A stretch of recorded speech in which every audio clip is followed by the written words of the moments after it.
Essa semana eu fui convidado para participar de uma conferência Capital. É uma conferência promovida normalmente, anualmente, pela Igreja Batista Capital, né? A antiga terceira Igreja Batista do Plano Piloto, pastor Gilberto, muito amigo, muito querido, me convidou para falar essa semana. Começa, eu acho que amanhã, a conferência, mas na quinta-feira, então, ele me desafiou a falar sobre saúde emocional do líder. Não? O meu tema vai ser o vaso quebrado. Não é? Que eu comecei a introduzir aqui e refletir sobre esse tema, adoecimento e saúde emocional. Então, orem por mim para que é um encontro que reúne líderes, principalmente aqui do plano, da região de Brasília, do Planalto Central. Então vai ser um desafio porque toca, vocês sabem disso, toca em temas difíceis para mim, não é? Aliás, com os quais também Homero me ajudou a lidar, né? Que tem a ver com as crises que às vezes a gente experimenta emocionais por conta de situações que chegam até nós, né?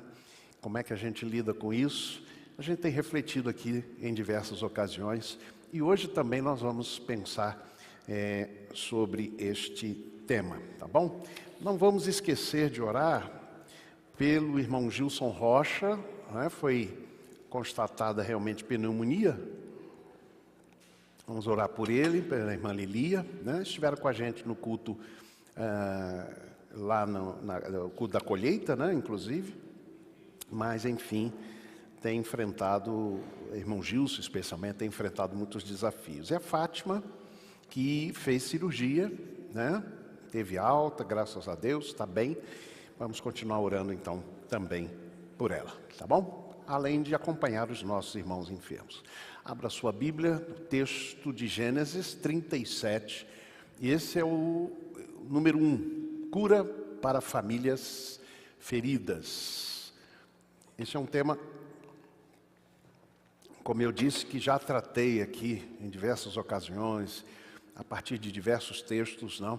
E hoje nós vamos pensar sobre o primeiro aspecto desse ponto, tratando de José do Egito. É um dos casos que nós vamos tratar, inclusive lá na quinta-feira, na conferência, a conferência Capital, né? E é um dos cases, vamos dizer assim, não? Um é Davi, outro é José do Egito e Paulo, né? Então, a gente vai tratar esses 3 casos, como é que eles enfrentaram os desafios emocionais que foram colocados diante deles. Muito bem, então vamos ler o texto que diz assim: habitou Jacó na terra das peregrinações de seu pai, na terra de Canaã. Esta é a história de Jacó. Tendo José 17 anos, apacentava os rebanhos com seus irmãos. Sendo ainda jovem, acompanhava os filhos de Bila e os filhos de Zilpa, mulheres de seu pai, e trazia más notícias deles a seu pai. X9. Não é? A gente vai pensar um pouquinho também nesse aspecto. Ora, Israel amava mais a José que a todos os seus filhos, porque era filho da sua velhice, e fez-lhe uma túnica talar de mangas compridas. Vendo, pois, os seus irmãos que o pai o amava mais que todos os outros filhos, odiaram-no e já não lhe podiam falar pacificamente. Teve José um sonho e o relatou a seus irmãos, por isso o odiaram ainda mais. Pois lhes disse: rogo-vos, ouvi este sonho que tive. Atávamos feixes no campo, e eis que o meu feixe se levantou e ficou em pé, e os vossos feixes o rodeavam e se inclinavam perante o meu. Então lhe disseram seus irmãos: reinarás com efeito sobre nós? e sobre nós dominarás realmente, e com isso, tanto mais o odiavam por causa dos seus sonhos e das suas palavras. Teve ainda outro sonho, e o referiu a seus irmãos, dizendo: sonhei também que o sol, a lua e 11 estrelas se inclinavam perante mim. Contando a seu pai e a seus irmãos, repreendeu o pai e lhe disse: que sonho é esse que tiveste? Acaso viremos eu e tua mãe e teus irmãos a inclinar-nos perante ti em terra? Seus irmãos lhe tinham ciúmes. O pai, no entanto, considerava o caso consigo mesmo. Deus aplique em nossos corações a sua bendita palavra. Muito bem. Vocês viram, pela leitura do texto, bastava ler o texto um pouquinho para a gente perceber, né, algumas feridas que aconteciam no seio daquela família, né? Alguns problemas, comunicação, enfim, uma série de situações que traziam problemas. A vida de José engloba muitas qualidades admiráveis: sabedoria, perspicácia, administração justa, liderança sob condições adversas, como foi o caso ali no Egito, né, na sua administração, nos 7 anos de fome, nos 7 anos de fartura. Caráter forjado através da provação. Sua experiência no Egito inclui tempos de privilégios, mas tempos também de perseguição e prisão, e finalmente tempos de honra e poder como governador sobre todo o Egito. Através disso tudo, ele demonstrou tanto habilidade como integridade extraordinárias. Contudo, a família de José estava longe de ser um bom exemplo, de ser uma família plenamente saudável. Escreve Dan Harrison, no livro Cura para Pessoas Feridas, ele diz assim: a história de José é uma demonstração das possibilidades de Deus sobre a dor em nossas vidas. Eu posso dizer para vocês que a história de José tem me inspirado e tem me ajudado muitas vezes. Vocês sabem disso porque, acompanhando aqui, vocês se lembram que de vez em quando vou citando aqui a história de José, além de refletir em diversas ocasiões. Pois bem, é essa demonstração que nós vemos na história de José sobre a dor e um modelo de como mesmo as piores coisas que nos acontecem podem se transformar em oportunidades para Deus exercitar a sua perfeita vontade. Como é que diz Paulo em Romanos?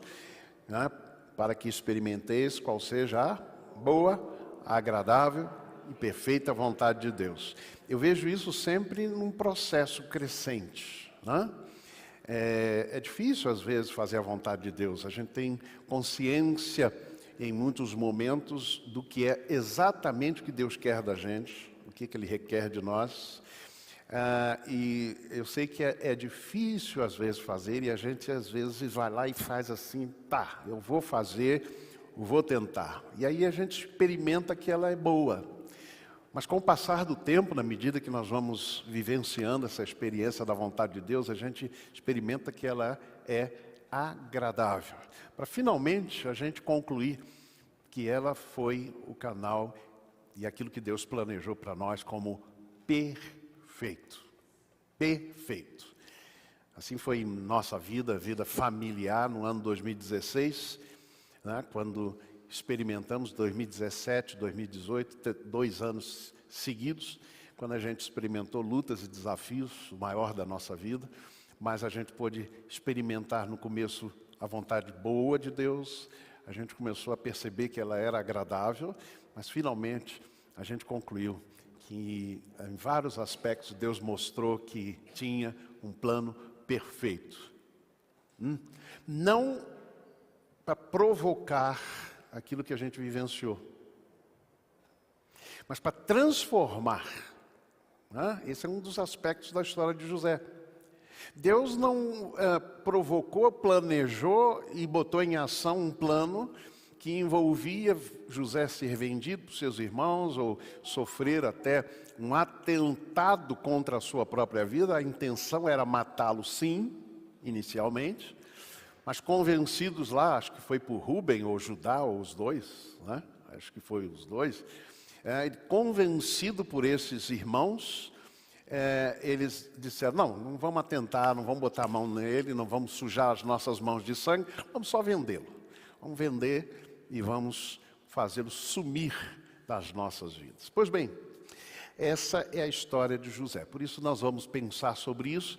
Hoje o primeiro e depois seguiremos nos próximos domingos, em próximos domingos, a refletir sobre o tema cura para famílias feridas.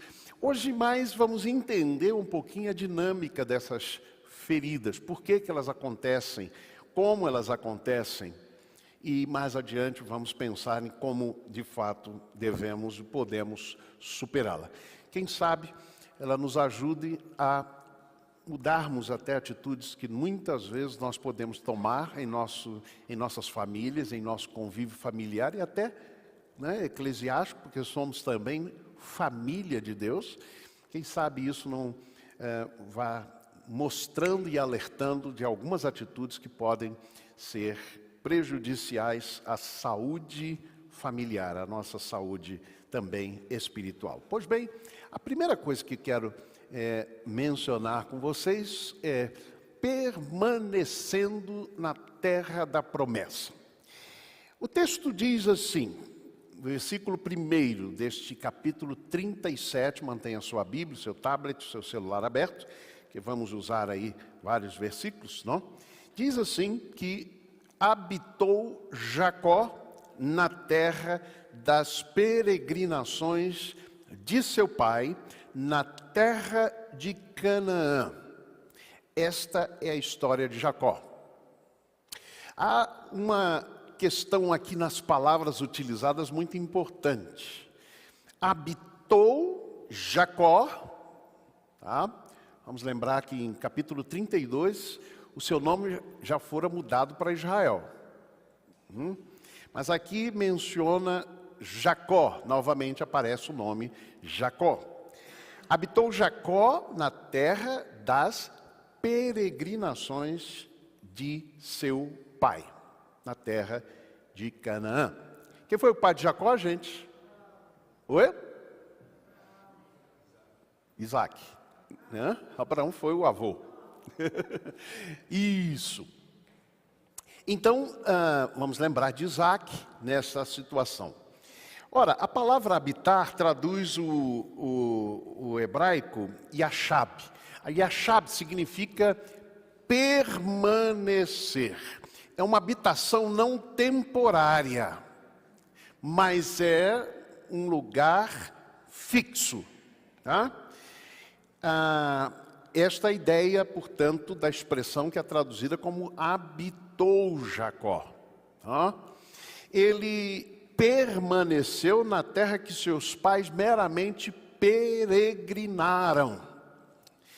A palavra peregrinar, magur ou gur, vem de alojamento, significa peregrinação, ou seja, é uma passagem temporária, não tem a ver com moradia permanente, fixa. Onde Isaac apenas peregrinou, Jacó estabeleceu moradia fixa, a terra prometida.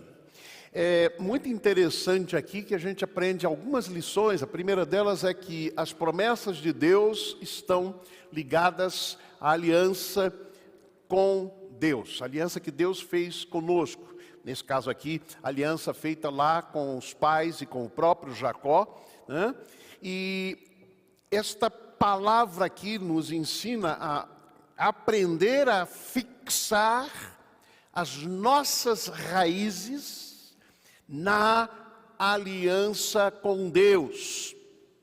De vez em quando enfrentamos lutas e tempestades, são estas raízes. Onde estão as raízes da minha vida? Né? Do meu projeto de vida?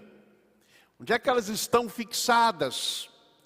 Se está na aliança com Deus, elas me ajudarão exatamente a enfrentar as tormentas, as tempestades, as dificuldades que vão surgindo na nossa vida, e que confrontam muitas vezes essa aliança. Agora, fixar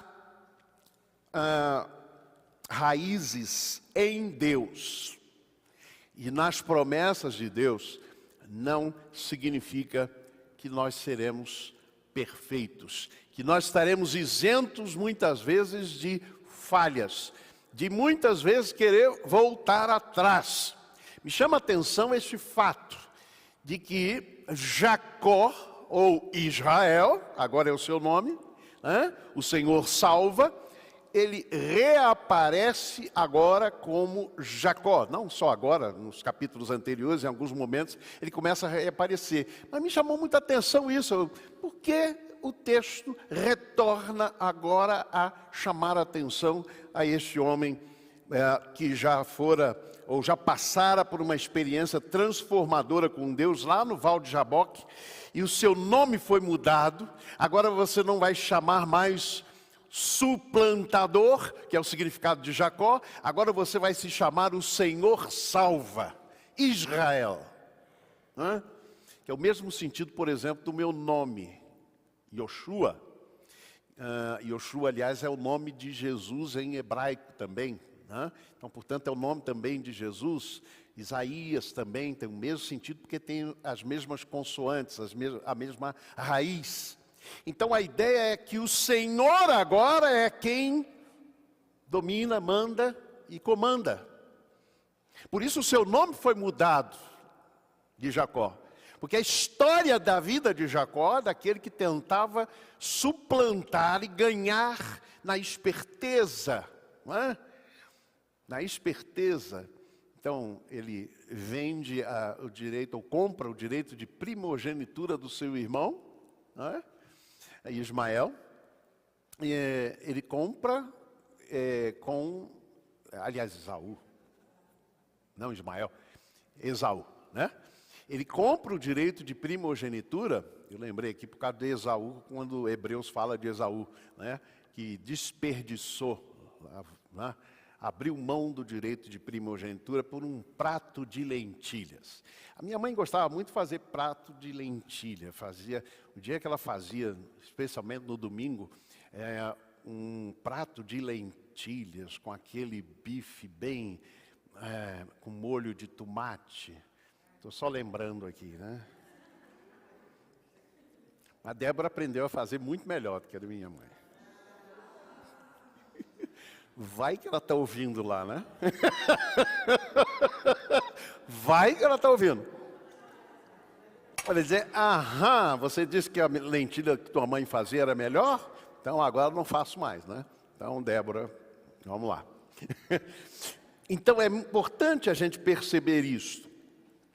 Que o fato dele ter fixado a sua habitação, a sua residência na terra da promessa, não apenas passando por ela, não apenas peregrinando pela aliança com Deus, não significava que Jacó agora estava isento de cometer alguns erros, e este pai comete alguns erros aqui no tratamento dos seus filhos, vocês já perceberam na leitura do texto. O segundo aspecto que quero chamar a atenção de vocês é vestindo de novo o velho hábito. Quando o texto diz, habitou Jacó na terra das peregrinações de seu pai, na terra de Canaã, e diz, esta é a história de Israel, chama-se a atenção sobre esse uso do nome. Parece que Jacó volta a velhos hábitos. Parece que Jacó se esquece daquilo que acontecera lá no Val de Jaboque, capítulo 32, versículos 22 a 32, que depois é chamado Peniel. Ele esquece de algumas coisas e ele começa a trazer para a sua vida, ou ele começa a viver, ou ele vive na sua vida alguns dos velhos hábitos da sua própria família. Versículo 10, na transformação que há entre Jacó, ou na transformação, no encontro de Jacó com Deus e na transformação, diz assim, disse-lhe Deus, o teu nome é Jacó, não te chamarás mais Jacó, mas Israel será o teu nome, e chamou-lhe Israel. Às vezes, Israel se comporta como o velho Jacó. E é isso que eu percebo na história dele. Na vida, na família de Deus, por vezes, há algumas práticas e condutas do velho homem. Não é verdade? A gente já se encontrou com Cristo, teve aquele encontro transformador, não é? Mas, de repente, alguns dos velhos hábitos começam a querer voltar a nós. Algumas das atitudes que já foram vencidas. É por isso que a Bíblia diz que nós estamos em constante transformação. Segundo Coríntios capítulo 3, versículo 18, o apóstolo Paulo diz que nós estamos sendo transformados de glória em glória, como na imagem do Senhor. E essa transformação vai acontecendo pela ação do Espírito Santo de Deus. Ocorre que o velho homem, de vez em quando, e a velha mulher também, né? De vez em quando reaparece. E aí Paulo vai dizer, em Romanos 7, ele vai dizer assim, o bem que eu quero, esse eu não faço, o mal que eu não quero, esse eu pratico. Então, constantemente a gente precisa estar na luta, gente. Nós não chegamos ainda na eternidade, ainda não somos como o Senhor, não é? Nós estamos constantemente. Por isso é preciso tomar cuidado com a espiral de retrocesso. A curva gerada por um ponto móvel que gira em torno de um ponto fixo. Isso é espiral. Afastando-se, aproximando-se. A gente que está, muitas vezes, como a montanha-russa. Um dia, está lá em cima, que bênção, oh glória a Deus, né? Está numa espiritualidade lá nas alturas, parece que já vai ser arrebatado. Aí no dia seguinte vai lá embaixo. A gente precisa ter uma constância. Davi, lá no Salmo 51, ele vai dizer um negócio muito interessante. Ele vai dizer assim, cria Deus em mim um coração puro e renova em mim um espírito inabalável. Em outra tradução diz, estável. Estável. Parece que a vida de Davi era meio também montanha-russa, né? Um dia estava lá em cima, depois lá embaixo. E neste Salmo 51, em que aparentemente ele toca naquele problema que houve lá com Batseba e com Urias, capítulo 11 de 2 Samuel, ele percebe que ele precisa de um coração novo, né? Aí eu já falei para vocês que a expressão cria em mim, ó Deus, um coração puro, não é? É a expressão que aparece lá no hebraico no início.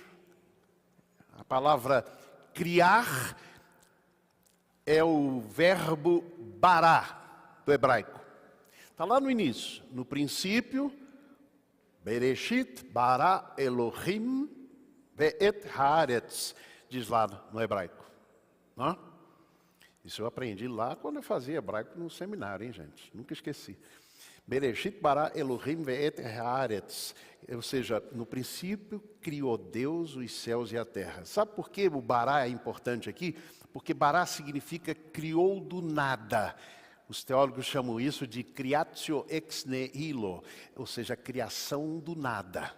Deus criou os céus e a terra do nada. É diferente quando vai dizer que Deus formou o homem do pó da terra. Ele usou matéria anterior para criar o ser humano. Por isso é que diz formou, não diz que Deus criou o homem. Percebam? O que Davi está dizendo? Ele não quer uma reforma no seu coração. Não é isso que ele pede a Deus. Senhor, reforma meu coração. Dá um concertinho aqui, bota uma massinha ali, disfarça aqui, tá acolá. Não, Senhor. Cria em mim um coração puro, totalmente novo. Bará. É linda essa expressão usada por Davi. É assim que Deus quer fazer conosco. A gente precisa sair do espiral de retrocesso e pedir a Deus, cria em mim, ó Deus, um coração puro. Vamos ver juntos isso? Cria, ó Deus, em mim um coração puro. Terceiro aspecto, nós estamos aqui analisando algumas coisas que vão acontecendo na família ali, que estão criando aquele ambiente, eu diria até de adoecimento. Depois a gente vai ver a cura. Mas comunicando-se indiretamente. Esta é a história de Jacó. Tendo José 17 anos, apacentava os rebanhos com seus irmãos. Eu não sei se aqui Benjamim já tinha nascido, que seria o caçula, né? Mas enfim, tendo 17 anos, apacentava os rebanhos com seus irmãos. Sendo ainda jovem, acompanhava os filhos de Bila e os filhos de Zilpa, mulheres de seu pai, e trazia más notícias deles a seu pai. Me chama a atenção este fato, de que o texto não diz apenas ele trazia lá informações, como é que as coisas estão andando, não. Ele trazia as más notícias. Coisa ruim, né? X9, como eu disse. Dedo duro, né? No meu tempo a gente chamava dedo duro, fulano, né? Intrigas. O que a gente começa a ver aqui é que é uma comunicação indireta e fechada.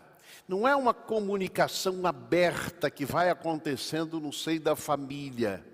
É uma comunicação via recado, ouvir dizer. Como está a comunicação na sua casa, no seu lar? Comunicação entre esposo e esposa, entre pais e filhos. Será que é uma comunicação direta, uma comunicação saudável? Ou é uma comunicação, às vezes, até com gritos? Uma comunicação sem amor? Uma comunicação que precisa ser curada, precisa ser tocada pelo fogo do Espírito de Deus para curar. Como nós nos comunicamos às vezes mal, irmãos. Nos deixamos influenciar às vezes pelas emoções, não é? E às vezes sai o palavrão, e às vezes vai sair palavra de ofensa ao outro. Nós, os casais, precisamos sempre rever a nossa comunicação. Porque isso adoece muitas vezes. Eu tenho visto como pais influenciam o futuro de seus filhos, não é? Com uma comunicação às vezes desastrosa. Né? Esse menino não vai dar para nada. Coisa ruim é a criança ouvir isso, do pai e da mãe. Né? A gente precisa ter essa comunicação, claro, firme, claro, sincera, claro, pautada na verdade, mas amorosa. Porque a comunicação aqui começa a prejudicar. Daqui a pouco a gente vai ver um outro aspecto também da comunicação. Aqui há um problema na família em que são seguidos maus exemplos E preste bem atenção nesse segundo aspecto, elementos culturais impiedosos. Vocês já ouviram alguém dizer, mas todo mundo faz assim, isso é normal, todo mundo faz, não tem problema nenhum. Parece que tem um pouquinho dessa história aqui. Diz que José tinha 17 anos, apacentava os rebanhos com seus irmãos, versículo 2, sendo ainda jovem, acompanhava os filhos de Bila e os filhos de Zilpa, mulheres de seu pai. É isso que eu não tinha lido aqui nos versículos anteriores. Mulheres de seu pai, e trazia más notícias deles a seu pai. Quem era Bila e quem era Zilpa? São chamadas aqui mulheres de Jacó. Bila era serva de Raquel, esposa de Jacó. Zilpa era serva de Leia, também esposa de Jacó. Quantas mulheres tinha Jacó aqui? Pelo menos 4. Eu sei que alguém vai dizer, não, mas a cultura era assim. A cultura era assim. Não havia o casamento monogâmico, não? O pai de Jacó teve quantas mulheres, esposas? 1. Me encanta a história de Isaac em comparação com Abraão. Abraão, 10 anos na terra da promessa. Sara, vamos falar assim porque o outro nome é um pouco feio, Sarai. Sara não lhe dava filhos, era estéril. Sara vira para Abraão e diz, olha, está aqui a minha serva. Você pode usá-la como mulher. E eu, porventura, terei filhos por meio dela. Parece um negócio estranho, esquisito, que pegou a escrava, pegou a serva, né? E deu como esposa. Eu já disse uma vez aqui que eu acho que, como as esposas gostam de fazer, estava testando Abraão. Vamos ver o que ele diz? Vocês fazem muito isso, eu sei. Não estou falando do mesmo caso, estou falando em outras circunstâncias, vocês gostam de testar os homens, né? Eu falo uma coisa, você pensa que é mesmo aquilo e tal, cai. Não era nada disso, ela só fez para testar. E aí, eu já disse que o que ela esperava, penso eu, é que Abraão dissesse, minha filha, Deus prometeu filhos por seu meio, por você. E eu vou esperar. Amém? Era isso que ela esperava ouvir dele. E não dizer assim, tá bom, vamos lá. Mas tem um outro problema, tem um elemento cultural que entra aí na história. Sabe por quê, irmãos?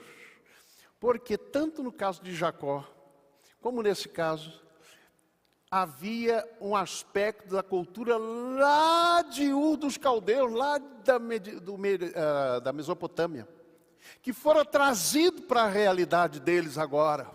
Qual era este aspecto da cultura? Era que a mulher poderia ter filhos por meio da sua escrava, da sua serva. Isto era normal na cultura. Por isso Abraão também cede. Mas quando você vai para Isaac, capítulo 25 de Gênesis, vai dizer que a mulher de Isaac não podia dar filhos a ele. O que ele fez? Quanto tempo? 20 anos orando. 20 anos orando, não pegou atalho nenhum. Não tentou resolver o problema de outro jeito, como fez o seu pai. Então o que me chama a atenção aqui é que a história de Jacó, ele escolhe, eu vou seguir o exemplo do Isaac, meu pai, ou eu vou seguir o exemplo do meu avô? Abraão foi maior, eu vou seguir o exemplo de Abraão. Podia ter seguido de Isaac. E com certeza, irmãos, isso seria bênção para a família. Não estou dizendo que Isaac era perfeito, não. Estou só dizendo que neste aspecto, Jacó seguiu o exemplo do seu avô, e não o do seu pai. E além disso, ele procurou seguir um padrão cultural. Desculpe, mas muitas coisas que às vezes nós fazemos e queremos justificar, a gente justifica na base da cultura. É assim mesmo. É assim mesmo.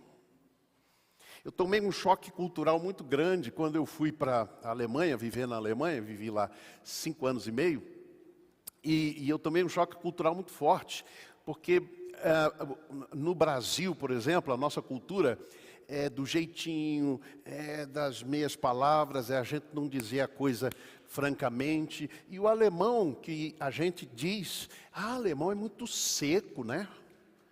Mas não é que é seco, é que a cultura alemã diz assim, sim é sim, não é não. Por exemplo.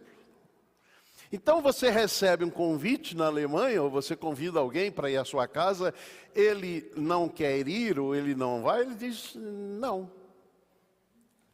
Assim, simples assim. O que é que a gente faz no Brasil? Ah, claro, vou sim, e não vai.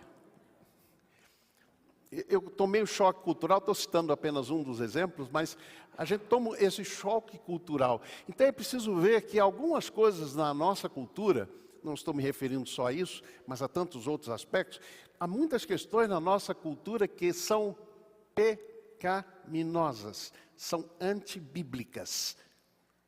É normal? O mentir, o pregar uma mentirinha, a gente até inventou o nome, mentira branca. Ou é ou não é? Então a gente precisa tomar muito cuidado com esse negócio de todo mundo faz. É normal.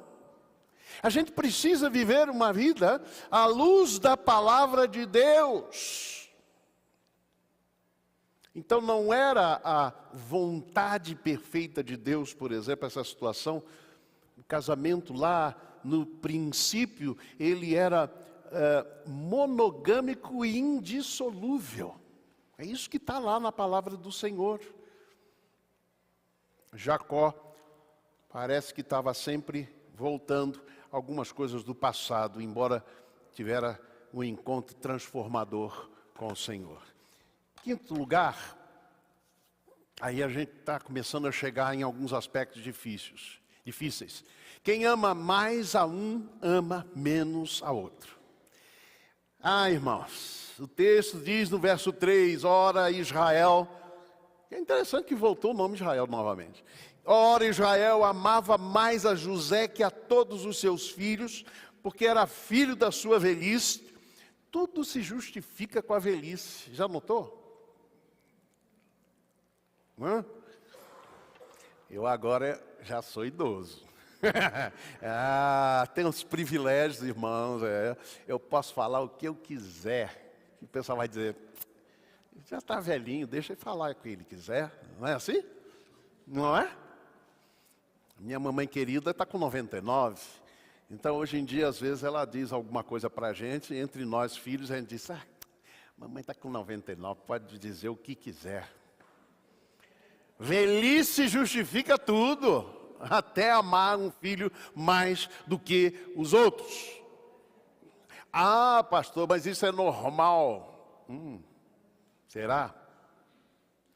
E fez-lhe uma túnica talar de mangas compridas. Vendo, pois, seus irmãos que o pai o amava mais que a todos os outros filhos, qual foi a consequência? O texto diz, odiaram-no e já não lhe podiam falar pacificamente. O ódio não foi nem contra Jacó, foi contra José.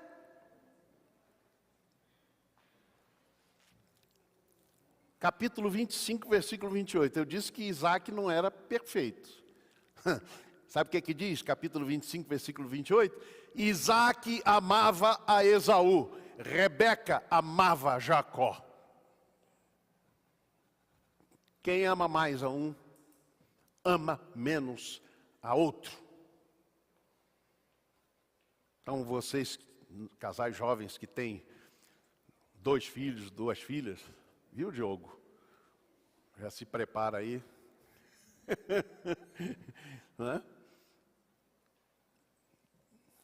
Nunca façamos assim.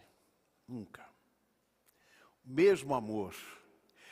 Mas às vezes um filho precisa de um cuidado mais especial do que o outro, que sofreu lá com alguma coisa, tem algum problema de enfermidade, alguma coisa. Não estou falando disso, não. Estou falando de amar.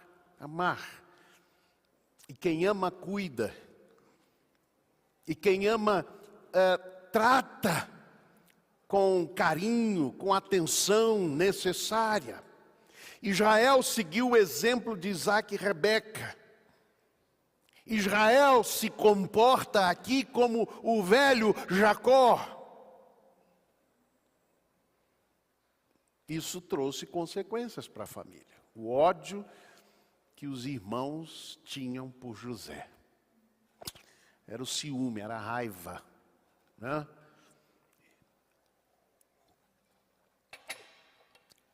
Sexto aspecto, e nós estamos chegando já ao fim. O que e o como na comunicação. Eu volto ao tema comunicação, porque o versículo 8b diz assim, que José contava os seus sonhos para os seus irmãos e depois também envolvendo seu pai. Mas o texto diz assim, e com isso, 8b, e com isso tanto mais o odiavam, por causa dos seus sonhos e das suas palavras.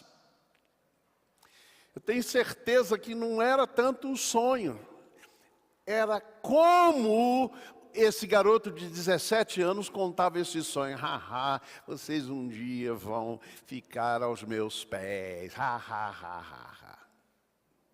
Alguma coisa assim. Porque o texto insiste em dizer que não era só o sonho, era como ele contava o sonho. As suas palavras, como é que ele dizia. Um dia todos vocês vão se prostrar diante de mim. Está lá, eu sonhei. E me chama a atenção a atitude de Jacó. Os seus irmãos o odiavam, mas Jacó guardava todas essas coisas no seu coração. Embora ele ficou com raiva também, mas ele começou a guardar no coração. José precisava fazer isso. Sabe, gente, toma cuidado de começar a revelar os seus sonhos à torta e à direita. Os sonhos que Deus coloca no seu coração, cuidado, cuidado. Não compartilha com quem às vezes não vai saber usar bem esta situação. Você pode criar ciúmes, você pode começar a criar alguns problemas. Havia aqui uma comunicação defeituosa. Nem todos os sonhos devem ser compartilhados. Às vezes, nós estragamos um presente de Deus pela forma com que falamos e comunicamos. E eu aprendo uma grande lição aqui, é que a gente precisa fazer o que é certo, sempre do jeito certo. Vamos para o último ponto. A responsabilidade sobre as ações e as reações é individual. Vamos falar juntos aqui, gente? Vamos lá? A responsabilidade sobre as ações e as reações é individual. Tem esse negócio de coletivo, é individual. O texto diz: seus irmãos lhe tinham ciúmes. O pai, no entanto, considerava o caso consigo mesmo. Nós somos responsáveis tanto por nossas ações, as ações que praticamos, e pelas palavras que dizemos, quanto também pelas reações que temos pelo que os outros fazem e dizem. A reação dos irmãos foi ciúmes, inveja, raiva, planos de morte. A reação de Jacó foi guardar no coração, vigiar, observar, prestar atenção, manter vigilância, tomar cuidado. A expressão do hebraico também diz. Jacó guardava consigo mesmo, prestava atenção no que José dizia, mas não prestava atenção no que os outros filhos diziam, faziam e como reagiam. Meus amados irmãos, aqui nós temos talvez o centro de toda a questão. Nós somos responsáveis por nossas ações e reações. inclusive nossas reações diante do que fazem, às vezes contra nós. A grande pergunta é como é que você lida com as feridas que às vezes os outros lhe fazem. Como é que você lida com elas? É preciso saber também lidar com elas. Eu termino e concluo com algumas perguntas que eu queria que vocês pensassem, refletissem, levassem para casa, tá bom? Sobre a história de José, na continuidade nós vamos rever esses assuntos. A primeira é, que evidências você vê de que a comunicação dentro da família não era aberta e direta? Eu me refiro à família de José, mas também me refiro à sua realidade. Faça um autoexame. A comunicação direta, comunicação aberta. A segunda pergunta é como a comunicação sobre os sonhos de José mais o alienava de seus irmãos. Como é que essa comunicação prejudicou? Cultura. O que é cultura? Cultura é o conjunto de padrões de comportamento, de crenças, de conhecimentos, de costumes que distinguem um grupo social ou uma família. Existe a cultura brasileira, mas existe a nossa cultura cristã, bíblica, que devia ser mais bíblica, não tanto só o termo cristão, mas bíblica. Então a cultura pode ser definida assim, certo? Então, entendendo a cultura nesses termos, como esse conjunto de padrões, o que nós devemos fazer quando identificamos algum elemento cultural não bíblico na nossa família, na nossa vida? O que a gente deve fazer? Deixo com vocês essa reflexão no desejo que nós possamos cuidar uns dos outros, das nossas famílias, dos nossos familiares, cuidarmos biblicamente, com orientação da Palavra de Deus, para termos famílias saudáveis e também pessoas saudáveis. Que Deus, portanto, nos abençoe.